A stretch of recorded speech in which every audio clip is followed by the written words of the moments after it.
Cricket खेलने के लिए जाया करते थे, उनको क्रिकेट खेलने से रोकने का काम मालेगांव की पुलिस ने किया। IITP से मंसूरा, मंसूरा से हज कमेटी, दिलावर हॉल, सहारा हॉस्पिटल। अब आप बताइए 15 करोड़ के आसपास का कारपोरेशन ने कोविड के नाम पे अगर खर्चा की, अगर ये पैसा, इसका आधा भी पैसा तुम्हारा वाडिया पे या अली अकबर पे या सडाना नाके के दवाखाने पे, इस पर अगर खर्च हुआ होता तो आज तुम्हें वो दूसरी बीमारी में भी वो चीजें इस्तेमाल करने का मौका होता। आज हज कमेटी का सामान गायब होता जा रहा है, आज उसको कोई नहीं देख रहा है। आज IITP में जो सामान करोड़ों रुपए का लगा है वो चोरी हो गया। तो ये सोच का फर्क है।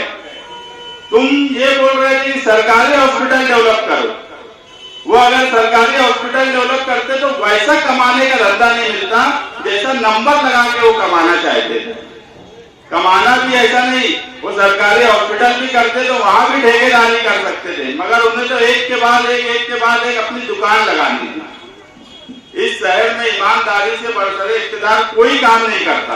ये ऐसे लोग हैं कि जब भी मैं नयापुरे में आई बहुत खुशी से मुझे मिले, लेकिन इनकी आंखों में हमेशा आंसू रहे। मैं इनकी बहुत शुक्रगुजार हूँ। इशराक भैया सामने बैठे हैं, यहाँ मजीद चच्चे बैठे हैं।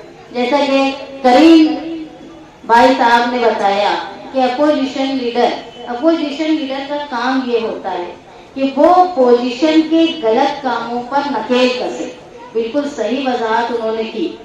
यही अपोजिशन जो है वो हुकूमत के गलत कामों को रोकने का काम करते हैं, और हिंदुस्तान में अपोजिशन की कमी, अपोजिशन करने वाला कोई नहीं है। इसीलिए मोदी सरकार इतनी खतरनाक रुख पर चली गई।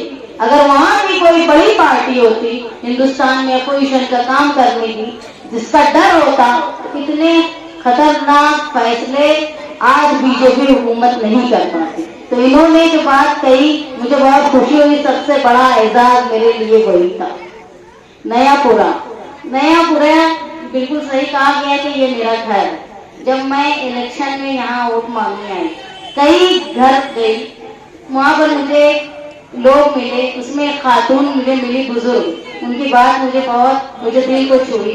उन्होंने मुझसे पहले पूछा कि कौन इलेक्शन लड़ रहा है, तो पहला नाम किसी और का बोला गया, फिर दूसरा नाम किसी और का बोला गया, 4 का पहला था, तीसरा नाम, 7 नाम के बाद उन्होंने पूछा ई कहाँ रहा था, ई कहाँ रहा थी। जब आखिरी में मेरा नाम बोला गया शान हिंद निहाल अहमद कर, अरे मेरी अपनी बच्ची है। उन्होंने मुझे ये नहीं बोला, कि तू कहाँ रहती है। ये नयापुरा वालों का प्यार है। मैं बहुत शुक्रगुजार हूँ नयापुरा की कि जहाँ मेरे वालिद ने अपनी सियासी जिंदगी की शुरुआत की, या मैं बोलूँ तो अपनी जिंदगी की शुरुआत की।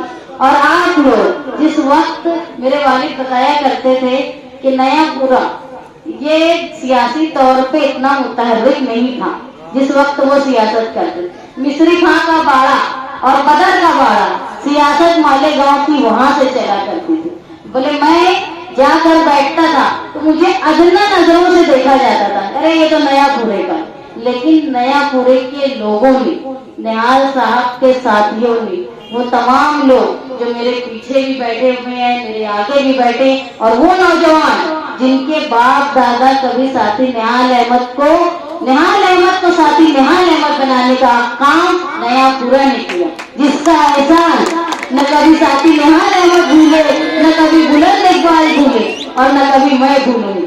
तो मेरे वालिद के इंतकाल के बाद थी, उसके बाद बुलंद इकबाल ने पार्टी का संभाला, और बुलंद इकबाल के अचानक चले जाने के बाद मैं अपने खानदान की एकदम अकेली होने के बावजूद जनता दल के वर्करों ने, आप तमाम लोगों ने, बिलखुसूस नयापुरे के लोगों ने कभी अकेला नहीं महसूस होने दिया। जब भी मैं पहले मैदान से गुजरती हूँ, मुझसे वो ऐसे ही पूछते हैं जैसे अपनी बच्ची से पूछते हैं कि कैसी है बाई को। ये मोहब्बत है नयापुरे वालों की। हमारे लिए जनता दल पर एहसान है आप लोगों का, खानवादा निहाल अहमद का एहसान है आपका कि कितने भी हालात खराब आ गए, लेकिन आपने निहाल अहमद का साथ नहीं छोड़ा, बुलंद इकबाल का साथ नहीं छोड़ा। और जब मैं आज हिम्मत कर रही हूँ सियासी कदम बढ़ाने की, तो वो ताकत आप लोग, वो ताकत आप लोग हो। मैं सब ऐसे बोलती हूँ कि मैं निहाल अहमद की बेटी हूँ, मैं नयापुरी की बेटी हूँ। आज जो आप लोगों ने इज्जत दी, आगे भी अल्लाह ताला ने अगर कोई औहदा बड़ा या कोई इज्जत कमाने का मौका दिया, तो उसमें सबसे बड़ा हाथ आप लोगों का, नयापुरा वालों का होगा। क्योंकि आपने निहाल अहमद को साथी निहाल अहमद को एमएलए निहाल अहमद को मिनिस्टर निहाल अहमद को अपोजिशन लीडर निहाल अहमद बनाने वाले आप लोग।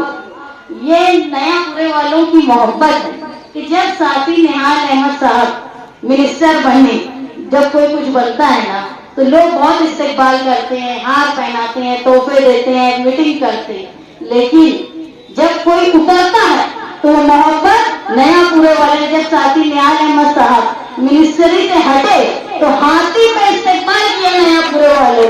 ये मिसाल हिंदुस्तान में कहीं नहीं मिलेगी, जो मोहब्बत आप लोगों ने दी। रही सियासी बात, तो आप लोग देखते हैं कि कांग्रेस पार्टी पूरे हिंदुस्तान में तो खत्म हो ही गई, लेकिन हम उनका पार्लियामेंट में इसलिए साथ दिए कि भाई कोई मुकाबला कर सकता है बीजेपी का, बड़ी पार्टी, तो वो कांग्रेस है। लेकिन वो सारे हालात के बाद आज आप देखेंगे कि मालेगांव शहर की कांग्रेस पार्टी वो बिल्कुल वही काम कर रही है जो बीजेपी हिंदुस्तान में कर रही है। आपसे अपना हक छीन के, मालेगांव शहर से पानी छीन के वो दाभाड़ी में दे रही है। यानी मालेगांव शहर का जो पानी आज बरसों से था, 1960 से मालेगांव शहर में तलवाड़ा और चनकापुर का पानी आता है। और वो पानी, मेरे वालिद निहाल अहमद साहब कहा करते थे कि वो पानी हमारी सेहत के लिए फायदेमंद है। इस्तेकबालिया तकरीब बुलाई गई है। इस शहर में पिछले मुकर्रिरों ने कई बार कहा कि बहुत से अपोजिशन लीडर गुजरे, मगर ये अपोजिशन लीडर की बात शान हिंद की ऐसी थी कि हमें अपोजिशन लीडर का ओहदा मिला इसलिए हम शहर में अपोजिशन कर रहे हैं, ऐसा कतई नहीं है। और शहरियान इसलिए इस्तेकबाल कर रहे हैं कि जिसका हक था अपोजिशन का, उसको उसका हक मिला, इसलिए शहरियान को एक अपनी खुशी है। मैं कई इस्तेकबालिया तकरीब हुई, मगर शान हिंद के लिए इस इस्तेकबालिया तकरीब की बड़ी बात यह है कि आज उसको उसके घर के लोगों ने बुलाया है, आज उसको नयापुरे और अतराफ के लोगों ने बुलाया है। मैं ये मानता हूं कि उसके घर में आज इस्तेकबालिया तकरीब हो रही है। मालेगांव शहर में पोजीशन और अपोजिशन ये हमेशा दो तरह से चला। इक्तदार में रहने वालों के खिलाफ बोलना हमेशा उसमें लचक पाई जाती थी। ये जो लोग बोलते थे लचक के बोलते थे कि कहीं ज्यादा बोल देंगे तो फंड नहीं मिलेगा, ऐसा हो सकता, बरसरे इक्तदार से कोई नाराजगी ना हो जाए।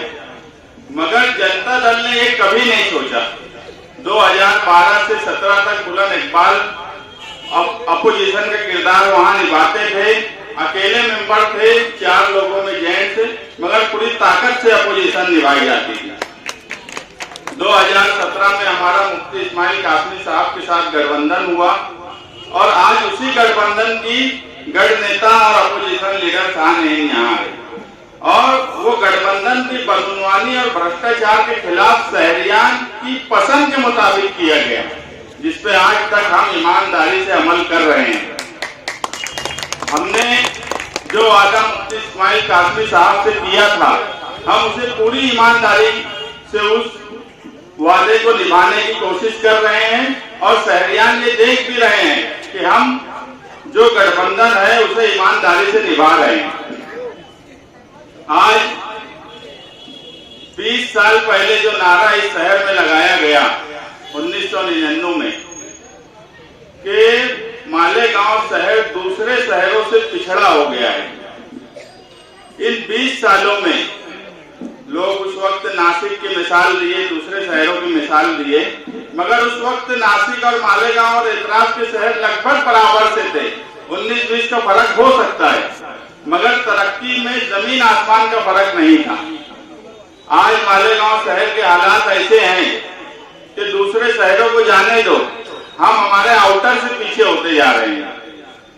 ये एक सोचने का सवाल है।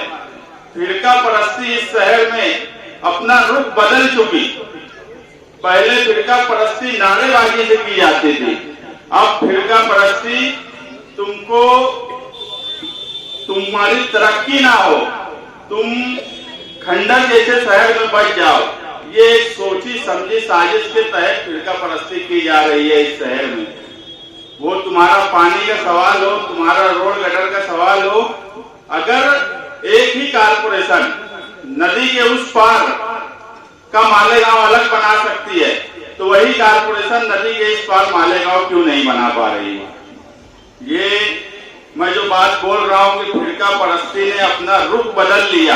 अब फिरका परस्त नारे नहीं लगा रहे, वो तुम्हारे दोस्त बनकर आने की कोशिश कर रहे हैं और तुम्हें खोखला करने की पूरी कोशिश की जा रही है। और इसमें मालेगांव की मुकामी कांग्रेस पार्टी उनका बराबर साथ दे रही है। अगर ये साथ नहीं है तो मालेगांव आउटर और मालेगांव सेंट्रल में फर्क एक कारपोरेशन किस तरह कर रही है।